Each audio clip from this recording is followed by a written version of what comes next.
So about 9 months ago, I made a terrible video on the 2015 Indy Grand Prix of New Orleans, a one-and-done affair at NOLA Motorsports Park that was plagued with heavy rain, cautions, and low attendance before the race organizers were hit with a federal lawsuit a few months later. This race is possibly the worst in recent IndyCar history and maybe the worst of all time, but there is an equally terrible race that year. The race I'm talking about is the 2015 Chevrolet Duel in Detroit race number 1, and to call this race bad would be an absolute understatement. Welcome back to All IndyCar, the motorsports history show looking at the most interesting stories in American open wheel racing. Unlike the previous race we covered in this series, there weren't too many storylines entering the race besides Juan Pablo Montoya's second Indy 500 win and James Hinchcliffe's ongoing recovery from his near-fatal crash 12 days before. Will Power would start on pole for this race with a time of 1 minute 16.094, while Rodolfo Gonzalez for Dale Coyne would be the slowest car,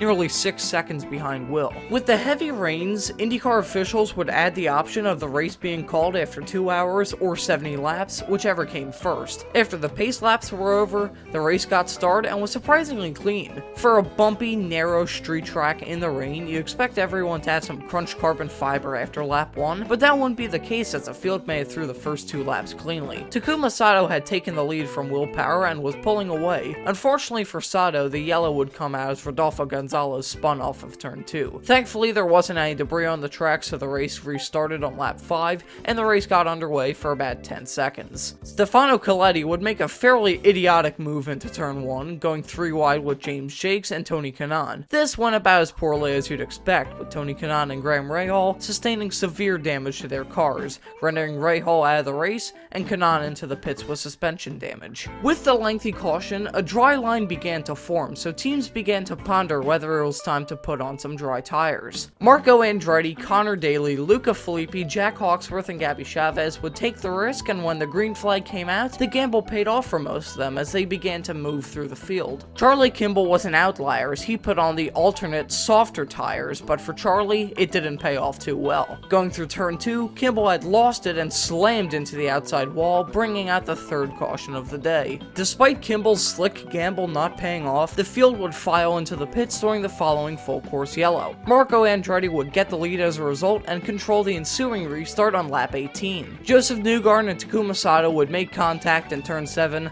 leaving Sato with front wing damage, which would bring out another caution for debris on lap 21. At this point, the track was almost entirely dry, but by no means would this stay the case for the rest of the race. On the next restart, Tristan Vautier would hit the turn 3 wall but keep going as Marco pulled away. Rodolfo Gonzalez would hit the wall and leave debris on the track again, bringing out the 5th caution of the day. At this point, the cycle of green yellow is getting a bit monotonous. The longest green flag stint to this point was only 3 laps. Compared to the Indy Grand Prix of New Orleans, it's great, but compared to most races, it's terrible. The next race would also last 3 laps, with the only highlight being Sage Karam channeling his inner Philly driver by pulling this galaxy brain move on Jack Hawksworth. Gabby Chavez would get a puncture during this green flag stint and bring out the 6th caution of the day, once again for debris. By the time this yellow came out, everybody knew that the rain was coming to the Belle Isle track and it was coming hard and fast. Because of this, the restart was set up to be total chaos. On this restart, Marco Andretti had an engine issue and lost the lead.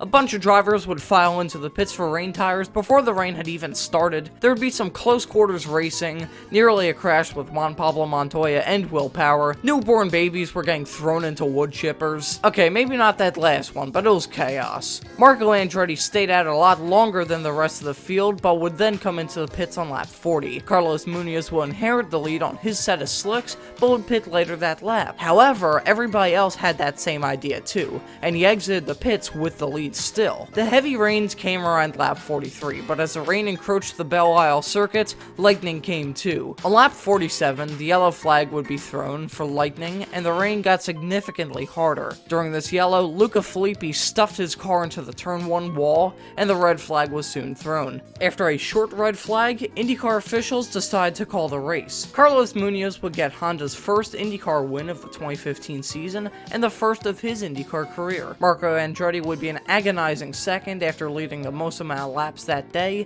and Simon Pagenaud would be in third. The 2015 IndyCar season was the first season I really watched, and looking back, it was a very intriguing year. We had some great races, some crap trap races. Some high moments, but also many lows. This race was certainly one of those lows, but it's cool to have races like that from time to time because they make the great races in this series seem that much more special.